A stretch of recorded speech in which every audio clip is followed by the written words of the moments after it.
कैसा भी आए, वक्त का हर पल थम जाए, सामने बस तुम ही रहो और सारी उम्र गुजर जाए, सारी उम्र गुजर जाए। ऐसे ना बोली, बस अपन ख्याल रखम। ख्याल?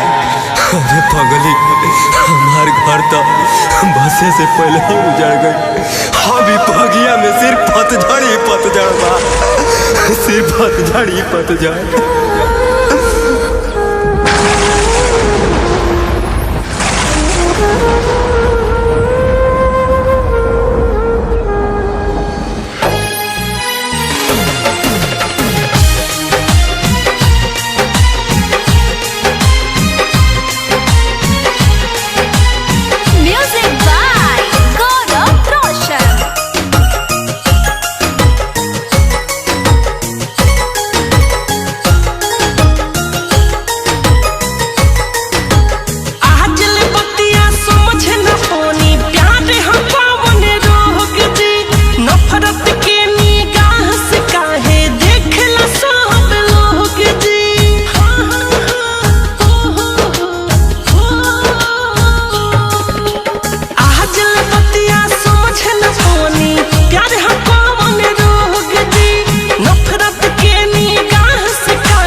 किसन से कही मीरा भी कहे उनके दीवानी भई, बाबे प्रेम के डगर अब तो चलल मुश्किल।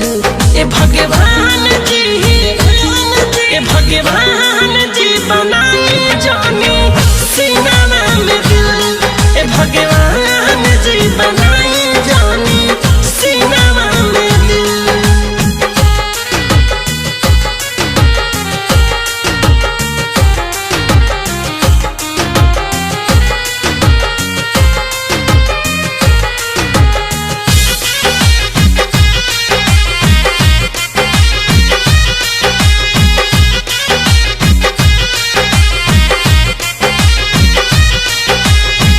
दीवाना के लोग हवा पत्थर से मारता, जुदाई के आगे में जियते जी जारता।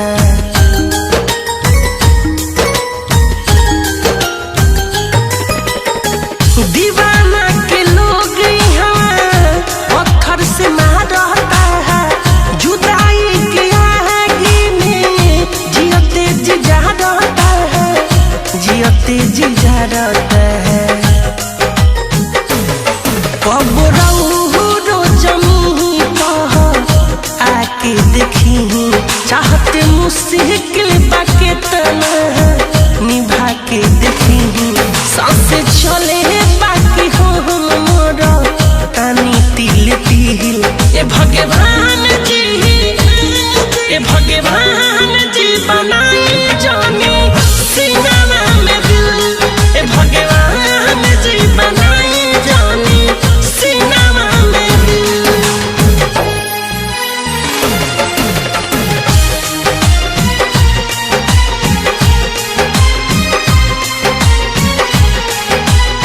म्यूजिक बाय गौरव रोशन।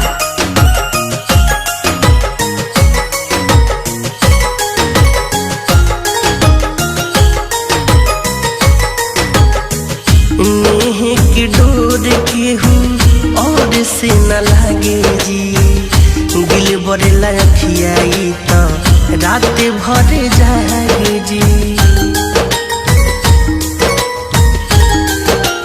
हो नेह की डोर केहू और से न लागे जी, दिल बड़े लखियाई रात भर जागे जी, रात भर जागे जी।